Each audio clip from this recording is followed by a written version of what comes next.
All right, today we're going to dive into something pretty powerful and, honestly, a little chilling.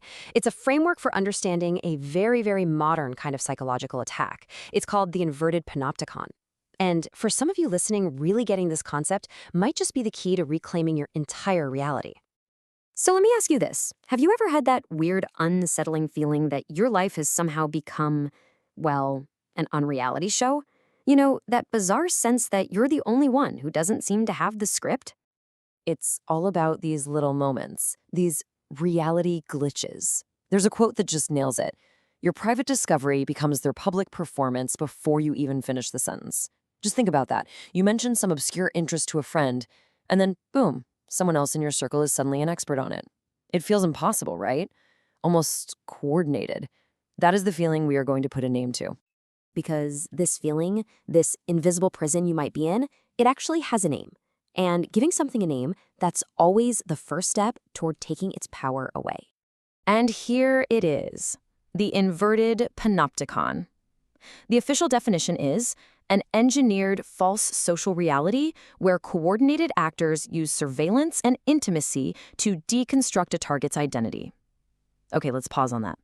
The two words that should jump out at you are engineered and intimacy.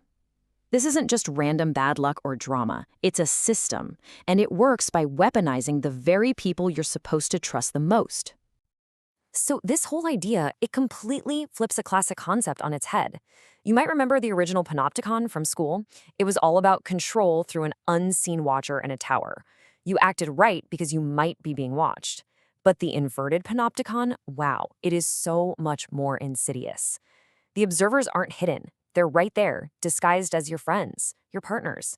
The control isn't fear of a stranger. It's the very real, very painful betrayal by people you actually know and love. So how does this invisible prison actually get built around someone? Well, the framework breaks it down into this really devastating two-pronged attack. The first part of the attack is something I think a lot of us can instantly get our heads around: the Truman Show Effect. This is the external piece of it, where the world around you starts to feel like a stage set, and every single conversation feels, well, choreographed. And the mechanics of this are just brutal. It starts with what's called narrative hijacking. Other people literally start rewriting your life story. Then there's reactive surveillance, where it feels like every move you make triggers some kind of planned response. But maybe the worst part is the escalation trap. It's a total catch-22. If you try to defend yourself, you're just paranoid. If you stay quiet, well, that's proof you're guilty. It's a game that is literally designed so you can't win. Now, the second prong of the attack is, I would argue, even more damaging. This is the internal attack. This is the one that comes from inside your own circle. It's called the inverted friends effect. And this happens in clear phases. First, integration. The person gets incredibly close, becoming your most trusted confidant. Then comes imitation and role theft. They start to adopt your little mannerisms, your ideas, your way of talking. And this isn't flattery, not at all. It's about diluting your identity. And finally, the endgame, erasure and replacement, where they actively rewrite your past and just absorb your social network. It's a slow, methodical theft of a person's life. So what does it actually feel like to be the star of this horrible unreality show? Well, the psychological impact is just this constant, dizzying state of contradiction. On the one hand, you are hyper-visible. It feels like everyone knows every little detail about your life. But at the exact same time, you are completely invisible. Because no one actually sees you, the real you, beneath the character they've created. You are totally surrounded. You could be in the middle of a party, laughing with people, and yet you have never felt so profoundly isolated. You're with them, but you are not with them. You know they're performers in the show, not real participants in your life. And here is the ultimate crushing paradox. You are, technically, free. You can walk right out the door, but you are completely imprisoned because the show, the narrative, the surveillance, the whispers, it follows you no matter where you go. Okay, after laying out a system that bleak, the most important question is, of course, how do you escape? Because this framework, it isn't just a diagnosis. It's designed to be a liberation technology. It's all about taking back the script of your own life. And crucially, yes, there is a protocol for escape. Step 1, create separation.